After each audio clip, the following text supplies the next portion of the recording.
warahmatullahi wabarakatuh. Selamat datang di podcast hari ini. Perkenalkan, saya Aliatun Naim dari mahasiswa PJJ PAI Syekh Nurjati Cirebon. Kali ini kami akan berdiskusi tentang bagaimana dampak AI dan otomasi pada generasi muda bersama beliau pakarnya, Bapak Hari Istiardi, Sarjana Komputer. Beliau adalah guru mata pelajaran informatika di SMP Negeri 1 Bangsri. Selamat datang Pak Hari. Selamat datang. Bagaimana? Sehat. Alhamdulillah sehat. Alhamdulillah. Kali ini kita akan sedikit berbincang tentang bagaimana perkembangan AI di generasi muda pada kali ini, ya Pak Hari. Menurut Bapak, perkembangan AI sekarang itu bagaimana di generasi muda ini? Ya, terima kasih Mbak Alia. Untuk perkembangan AI di Indonesia terutama ya. Iya. Di Indonesia terutama untuk generasi muda itu sangat pesat sekali ya. Itu terbukti dengan beberapa produk-produk AI yang di Indonesia itu banyak sekali, dan itu merupakan perkembangan yang sangat-sangat membantu sekali, terutama di bidang pendidikan ya. Ini saya kaitkan dengan dunia pendidikan ya, karena memang fokus saya di dunia pendidikan, jadi ini saya fokuskan di situ. Jadi perkembangan AI ini sangat besar sekali. Terbukti sekarang kita dimudahkan,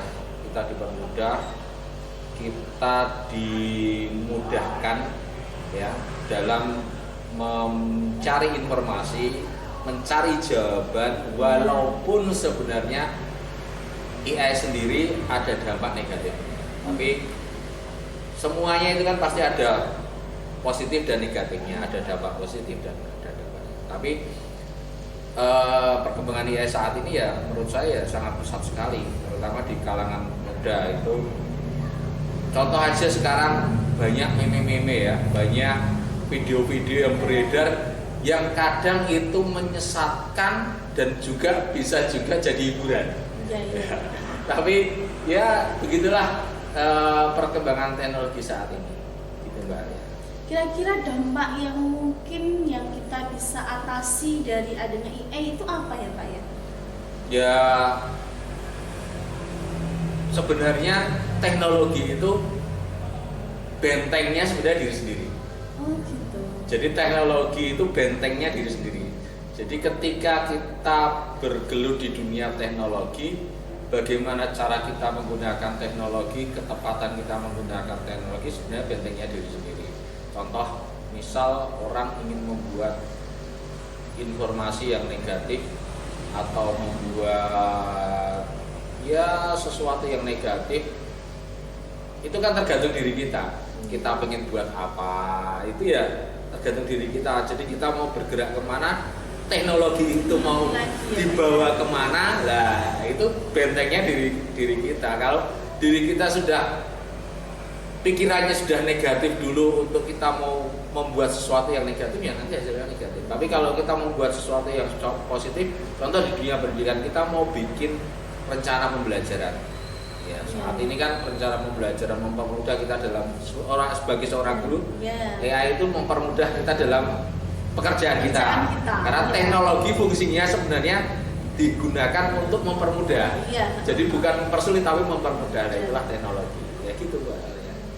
Kira-kira dari dampak itu apakah memang mempengaruhi mental mereka dalam dunia pendidikan khususnya ya Pak, apalagi dalam gaya hidupnya, gaya sosial mereka, itu mempengaruhi juga nggak Pak ya? Sangat mempengaruhi. Contoh kalau di dunia pendidikan, anak kadang akan semakin malas. Karena dengan AI itu anak semakin malas. Contoh, mereka ketik apa saja tanpa mereka harus baca. Tapi otomatis nanti akan baca sih. Tapi paling enggak mereka, yaitu salah satunya mengurangi literasi mereka.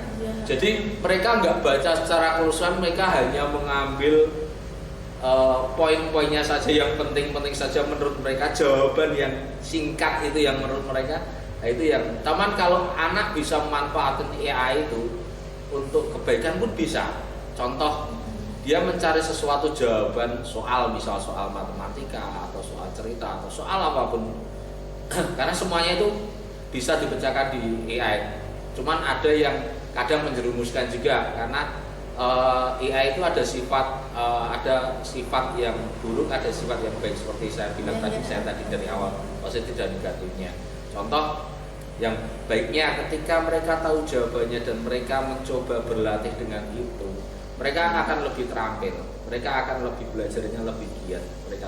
Cuman kalau mereka sudah dalam tanda kutip keset, keset itu tinggal nyomot jawaban, mereka akan dan mereka nggak mengingat-ingat itu lagi, udah sepintas lalu aja jawabannya itu nggak digunakan lagi terus. Jadi sebenarnya penggunaan AI itu tergantung bagaimana dirinya sendiri dalam mengaplikasikan penggunaan AI itu ya Pak. Iya. Ada dari segi positif dan negatifnya. Iya. Itu mungkin terima kasih Pak Hari.